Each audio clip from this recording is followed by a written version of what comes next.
আজকের নাটকের নাম মহাকাশের মানচিত্র। চরিত্র সমূহ: আকাশ মধ্যবিত্ত পরিবারের জেদি ও স্বপ্নবাদ ছেলে।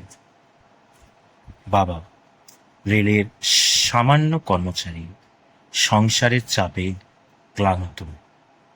মা ছেলের নীরব লড়াইয়ের একমাত্র সাক্ষী।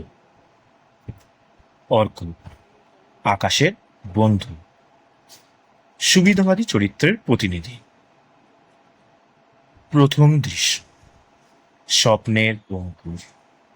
স্থান: পুরনো বাড়ির ছাদ। সময়: বিকেল।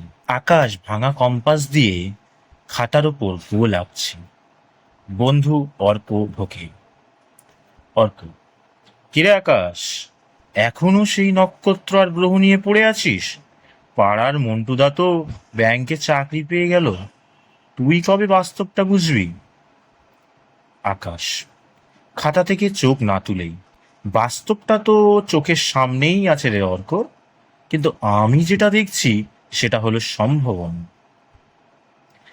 অর্ক: আরে ভাই, আমাদের মতো মধ্যবিত্তদের স্বপ্নের আয়তন ঘরের দেওয়াল পর্যন্তই সীমাবদ্ধ রাখা ভালো, বেশি বাড়লে ফেটে যাবে। আকাশ দাঁড়িয়ে ওঠে: যার স্বপ্নের আয়তন যত বেশি, তার লড়াইটাও তত বড় হয় অর্ক। আমি জানি আমার লড়াইটা কঠিন, কিন্তু আমি এই দেওয়ালগুলো ভাঙতে চাই। দ্বিতীয় দৃশ্য: অভাব বনাম জেদ। স্থান: ডাইনিং টেবিল। সময়: রাত। বাবা স্যালারি স্লিপ নিয়ে চিন্তিত মুখে বসে আছেন। মা খাবার বাড়ছেন। বাবা: আকাশ, তোর এই মহাকাশ গবেষণার কোচিং এর ফি নাকি অনেক টাকা? আমি তো সাধারণ রেল কর্মচারী, এত টাকা কোথা থেকে আসবে? আকাশ নিচু স্বরে: বাবা, আমি জানি আমাদের অবস্থা, আমি টিউশন করে অর্ধেকটা জোগাড় করেছি, বাকি যদি একটু। বাবা রেগে গিয়ে: লোকে বলে সায়েন্স নিয়ে পড়লে ডাক্তার ইঞ্জিনিয়ার হতে হয়, তুই কেন এসব পুরো স্বপ্ন দেখছিস? মাটিতে পাড়া। মা শান্তভাবে বাবার পাশে বসে: ওর স্বপ্নটা কি খুব অন্যায়? ও তো আকাশটা জয় করতে চায়। তুমি কি চাও ও সারা জীবন তোমার মতোই এই অভাবের হিসেব কষতে কষতে বুড়ো হয়ে যায়? বাবা চুপ করে যান। আকাশের চোখে জল চিকচিক করে। তৃতীয় দৃশ্য: ত্যাগের অগ্নি পরীক্ষা। স্থান: আকাশের ঘর। সময়: মাঝরাত। আকাশ পড়ার টেবিলে ঘুমিয়ে পড়েছে। মা এসে মাথায় হাত দিলেন। আকাশ ধরফড়িয়ে উঠে: মা, কটা বাজে? মা: রাত 2টো। শরীরটা ভেঙে যাবে রে, এত খাটছিস কেন? আকাশ: মা, আমার লড়াইটা শুধু নিজের সাথে নয়, পরিস্থিতির সাথে। লোকে বলে আমি পারবো না, বাবা ভাবে এটা বিলাসিতা, আমাকে প্রমাণ করতে হবে যে বড় স্বপ্ন দেখা কোনো অপরাধ নয়। মা: মনে রাখিস বাবা, আকাশ যত বড়, সেখানে ঝড়ও তত বেশি আসে। তুই কি ঝড় সামলাতে তৈরি? আকাশ: তৈরি মা, আর মানব না। চতুর্থ দৃশ্য: দীর্ঘ লড়াইয়ের পর।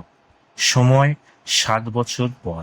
স্থান: একটি সেমিনার হল। আকাশ সাদা অ্যাপ্রন পরে দাঁড়িয়ে আছে। সে এখন একজন তরুণ বিজ্ঞানী। আকাশ ফোনে: মা, শুনছো? আমার প্রজেক্টটা ইসরো থেকে অ্যাপ্রুভ করেছে, আমি প্রথমবার একটা বড় মিশনের নেতৃত্ব দিচ্ছি। মা ওপাশ থেকে কান্না মাখা গলায়: তোর বাবা আজ অনেক কাঁদছে রে, আনন্দের কান্না। তোর স্বপ্নের আয়তন আজ আমাদের ঘরের দেওয়াল ছাপিয়ে অনেক দূরে চলে গেছে। পঞ্চম দৃশ্য: পূর্ণতা। স্থান: সেই পুরনো বাড়ির ছাদ। সময়: রাত। আকাশ, বাবা ও মা একসঙ্গে আকাশের দিকে তাকিয়ে আছে। বাবা আকাশের হাত ধরে: আমি তোকে ছোট হতে বলেছিলাম, কারণ আমি ভয় পেয়েছিলাম, কিন্তু তুই আজ প্রমাণ করলি যে যার জেদ আছে তার কাছে আকাশটাও ছোট হয়ে যায়। আকাশ: না বাবা, আমি বুঝলাম স্বপ্নের আয়তন আসলে কোনো সংখ্যায় মাপা যায় না। ওটা মাপা হয় মানুষের ধৈর্য, পরিশ্রম আর তোমাদের মতো মানুষের আশীর্বাদের গভীরতা দিয়ে। আকাশ পকেট থেকে একটা মেডেল বের করে বাবার হাতে দেয়। দূরে বাজির শব্দ শোনা যায়। মা আকাশের মাথায় হাত রাখেন। পর্দা ধীরে ধীরে নেমে আসে। মূল বার্তা: মধ্যবিত্তের বড় স্বপ্ন দেখা কোনো বিলাসিতা নয়, বরং বাঁচার একমাত্র রসদ।